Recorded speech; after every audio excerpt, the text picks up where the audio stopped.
Hi guys, how y'all doing today? Welcome back to my channel. Thank you guys so much for joining us today. If you're a new subscriber, thank you so much for joining us. And if you've been here, you're the real MVP.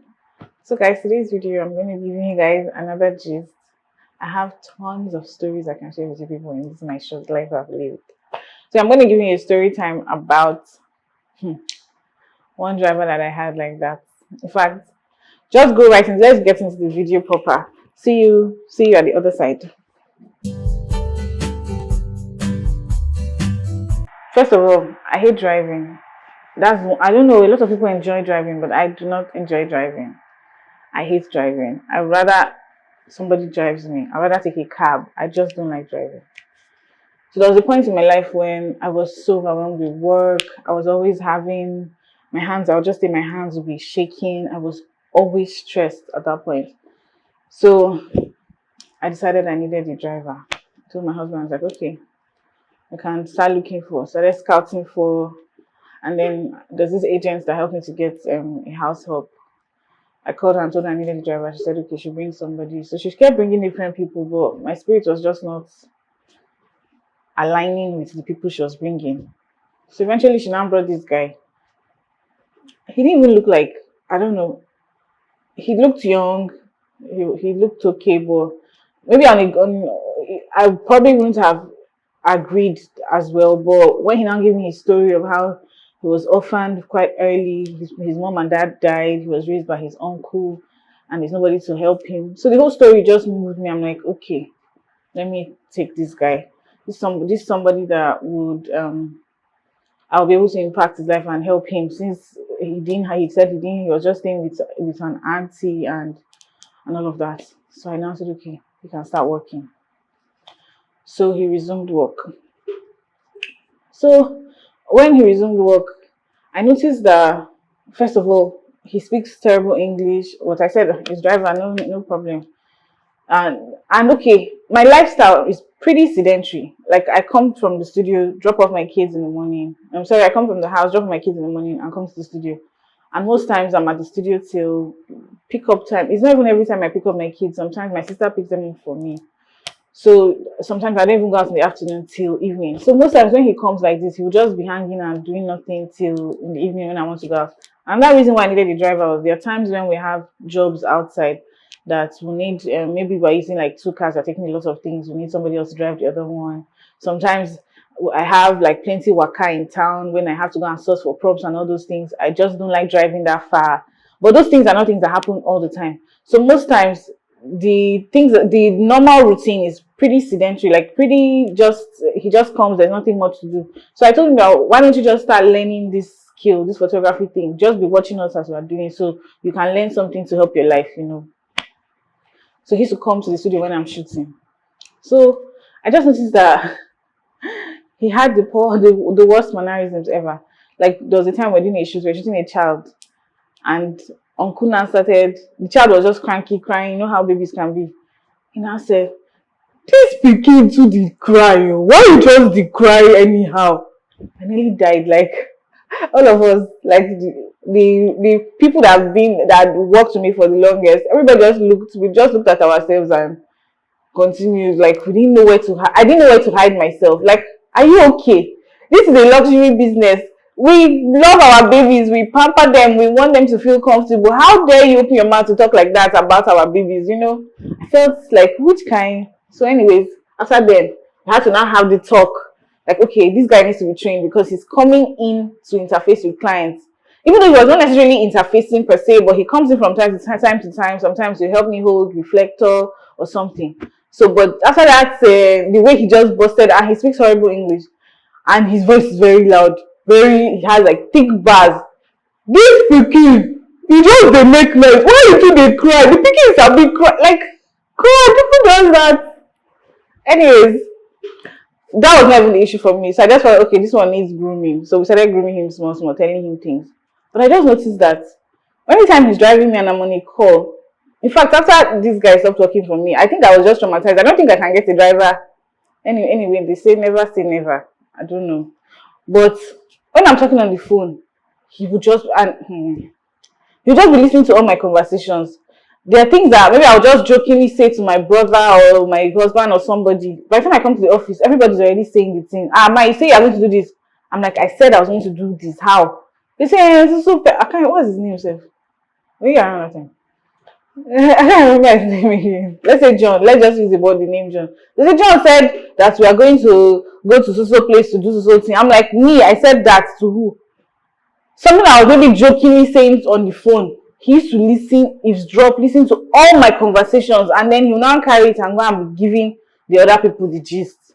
So I was not comfortable with that at all. And I used to just feel unsafe. That someone like this that is just always running his mouth, talking to everybody about every and everything. So me, I cannot even talk about money or anything on the phone, because this one now I'll just be hearing when I'm just saying 200k, 500, you just say, oh, this one has, I don't know. I just used to feel like this one can go and tell. I don't know, because I didn't know him from anywhere. So I was already having all those fears. Then he now came to meet me. Maybe, okay, in all of this, like within the first month, he came and did IOU up to 3 or 4 times. IOU is like when your staff comes to say, please, I need to do this. He said first, he said he needed to buy a shoe that he was always wearing slippers to work, and I didn't like the way he used to look. So I said he should wear proper shoes.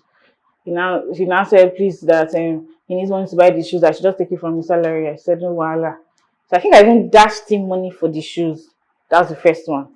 That same month, he came again. He needs money for this one, this one, this one. I gave him another one.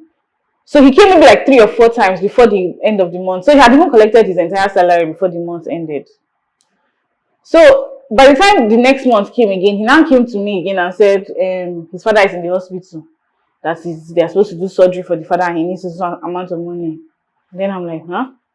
Your father is in the hospital. The reason I gave this boy this job, that's the only reason. First of all, he did not even know Port Harcourt. He has not lived in Port Harcourt before. He said he's living in Aba with his uncle. So he did not know his way around. So you have a driver that you cannot even sit down and do anything. You're like, I'm on the road telling him left, right, because he did not know anywhere. And part of the perks of having somebody to drive you so that you can relax, respond to mails, do other things when the person is driving. But just because of the compassion I had for the fact that he was orphaned, I didn't even care that, okay, he didn't know anywhere in Port Harcourt. So you just lied that you were an orphan. So I now asked him that your father is in the hospital. Did you forget that you told me your father died? He said, no, that's not what he said. That no, he said that his mother that died, but the mother just started talking. You know when they say somebody is talking in the nonsense. Do you understand what that means? Like you're just talking in the nonsense. Okay, so is your mother dead? You say yes, but no, but my auntie. Well, she's just talking rubbish. Like, what are you saying? The reason why I even gave you this job in the first place was because you said you didn't have father or mother. Who raised you? You said his father was sick. We're just talking rubbish. So I'm like, that means you have father and mother. You say, actually. So I called the agents immediately, like, you were there when he gave me this backstory. Did you not do your own research about this person? And then why would you just come and tell me you did not have father and mother when you actually have father and mother? Like, what's the point? And me, I can easily distrust somebody when I just see that you are not truthful. So I now said he should go and he had told me he was living with his auntie, yeah, and that the auntie was she had a shop at a particular junction, somewhere in Bori, front of Bori camp or something, that she used to sell food there. So one of those times when we're driving around town, I now said, okay, let me even know your auntie's place. Since we're close to Bori, I was staying in the Bori camp junction. I was like, okay, where's your auntie's shop? Just let me see her and say hello to her. At least let me know, because I did not know anybody that knew this guy. The agent that brought him to did not know, for her not to even know that he was truly not an orphan. She did not know all those things. So I said, drop me, let me see. He now said, actually, the auntie has left the business, that she's no longer selling the food there, that they drove them from there. So at this point, I'm like, who am I dealing with? Like, I stay in this car and trust my life into your hands. I don't even know who you are. I don't know anybody in this world that knows you. If you're a kidnapper or do you get like, so after that, when he now came to talk about that whole, his father was sick, this is, and I realized he lied about his parents being dead and all. So I said, okay, go and call that your auntie that you stay with. He went and called the auntie in quotes. This was one of the final straw that broke the camel's back. So he called the auntie and then she came. So I said, this is your nephew. She said yes. I said he's in the same with you. She said yes. I said, okay, what do you do? So you guys can remember he said the auntie, she sells food, that she's a caterer, she sells food, yeah. So I asked this auntie in quotes that, so he stays with you. How, what's your relationship with him? She said she's his mother's sister or something like that. I said, okay, what do you do? And she said, okay, he told me he didn't know anybody in Port Harcourt except that his auntie that he used to live in Aba. That's what he told me that time. So he said, she now said, I'm a tailor. I said, oh, really? Is that all you do? She said, yeah, she's a tailor. I said, where do you stay? She called another place, different from the place he told me that is auntie's living. So I just knew that this guy was just a living, breathing liar. Because how do you explain this? Till today, I'm so traumatized about, like, what was the plan?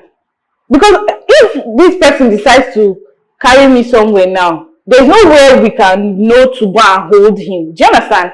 Like, he lied about virtually everything. So even the so-called auntie that I say she finally bring the auntie, it was not a real auntie. It was still he just probably got a random person on the street to come and show as auntie. Or I didn't even know. That day, I just said, people, it have do. The work, it have end. Maybe he works with me for like 2 months or so. I just said it have do. And this guy was nice, so like we liked. I started liking him. My kids used to even be like, oh, uncle, so and so. We used to try. He comes early to work and all, but I just couldn't get past all the lies, and I didn't understand the reason why he lied all these lies. Do you understand? Like, this is something. Your driver is a high risk. It's something that is very risky if you're in the hands of somebody you don't know, you can't trust. Like, the person is driving you. If you decide to just drive past your house and start driving you to the bush or something, who will my husband call? Like, where's my wife? Do you understand? And this is the first time in my life that I was getting a driver for myself. So I was even always scared because it's a complete stranger. I don't know you from anywhere. I already had that fear. And normally people will do background checks and all of that, but I trusted the agent. Apparently she didn't do her work. Because even when I now confronted her about the fact that his parents were not dead, she said she didn't know that, but I should just forgive him. I said, forgive him what? It's not even about forgive. That was when I said, okay, you should go and bring the auntie. Let me at least know who. You know, like maybe when people work with you, you get like guarantor, somebody you can hold. This one, even the guarantor, he was lying about it. Please, you should let me know whether I did the wrong thing by letting him go. Because he was begging, kneeling down, begging, crying, begging that please, please. I said, it's not like the cup it was full. For me, it's not even as if the guy was a bad person. To be honest, he wasn't a bad, but I couldn't just deal with those lies, and I didn't understand the reason behind the lies. So it just made me paranoid. Like, what if was the plan to come and what was the plan? I mean, you want to run away with the car, you don't want them to trace you. What was the plan? Please, you should let me know in the comment section. Do you see that? Did I overreact by letting him go, or is it normal for people to just lie about? Like, there was no way I could trace him to anybody else. I did not know his house. He lied about every freaking thing. What's the point? What was the reason? So please, let me know in the comment down below if you've had any experiences with drivers, house helps. In fact, my experiences with house helps, it's like this. I'll give you the gist going forward. Maybe or maybe not. Please let me know if you want me to give you the gist about my house help chronicles. I have seen it all. I have seen the one that had HIV. One has gotten pregnant in my house. I have legit seen it all. Like, seen it all. Like this for house helps. But we're not talking about house helps today. This particular, since the guy left, I have not attempted to get a driver again. I said, let me just be managing my life. Even when my back is paining me, waist is paining, I will just be managing my life. Maybe at some point, maybe I might, I don't know, maybe get a better agency that can give me somebody that I can trust and vouch for. I don't know, but man, for now, I drive myself. It's not that deep. The few times I have to go far, I'll just use boats. Thank God for boats. Boats has made life easy for everybody. The cars are comfortable. They can take me to any far place I'm going to. So I'm very okay with my boats and with the boat services that we have in Nigeria now. So anyway, that's the end of this gist. Please let me know if you enjoyed my gist. And please subscribe to my channel, like this video, give it a thumbs up, and share your experiences. If you had any experience with house helps or drivers or whatever, let me know in the comment section. And did you think I overreacted by letting him go? Should I have allowed him? And what did you think? What do you think the motive? Because tomorrow I don't really know what was the plan, what was the reason. Like, who lies like that? every freaking thing. Anyways, thank you guys so much for watching to the end of this video. One last thing. I have children though. Like, thank God I never asked him to go and pick up my kids. But imagine if I had the balls to send him alone to go and pick up my children, and he decides to run away with the children or something. I will not be able to trace him. That was one of the reasons why I just felt like this one can't be trusted. He should just go. Do you understand? I was not a wicked boss, you know. Anyways, thank you guys for watching this video. Give you the thumbs up. And yeah, I can't wait to see you guys in my next video. Bye guys.